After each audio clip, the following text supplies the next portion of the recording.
যে প্রাণীর পুরুষ প্রজাতি গর্ভধারণ করে। সি হর্স পৃথিবীর একমাত্র প্রাণী যার পুরুষ প্রজাতি গর্ভধারণ করে। এর বৈজ্ঞানিক নাম হিপোক্যাম্পাস।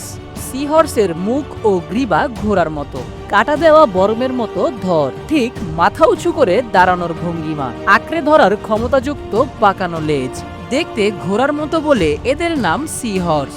সি হর্স আর সমুদ্র ঘোড়া বা সিন্ধু ঘটক এক প্রাণী নয়। সিন্ধু ঘটকের ইংরেজি নাম ওয়ালরাস। সি হর্স অপরহ দৃঢ় বোমমরর পরিবারভুক্ত একটি মেরুদণ্ড প্রাণী। এদেরকে মাছ বলা হয় কারণ এরা কানকোর মাধ্যমে শ্বাসকার্য চালায়। এদের 4টি পাখনা আছে। সি হর্স প্রতি সেকেন্ডে 50 বার পাখনা নাড়াতে পারে। পৃথিবীতে প্রায় 47 প্রজাতির সি হর্স পাওয়া যায়। সি হর্স একমাত্র প্রাণী যারা লেজ দিয়ে কোনো কিছু আঁকড়ে ধরতে পারে। গিরগিটির মতো রং পাল্টাতে পারে সি হর্স। এদের কোনো পাকস্থলী নেই, ফলে খাবার দ্রুত হজম হয়, তাই ঘন ঘন খেতে হয় এদের। স্ত্রী সি হর্স তার একটোনোপটেরিগিল নালি ঢুকিয়ে দেয় পুরুষের ব্রুড পাউচ নামের থলিটির মধ্যে।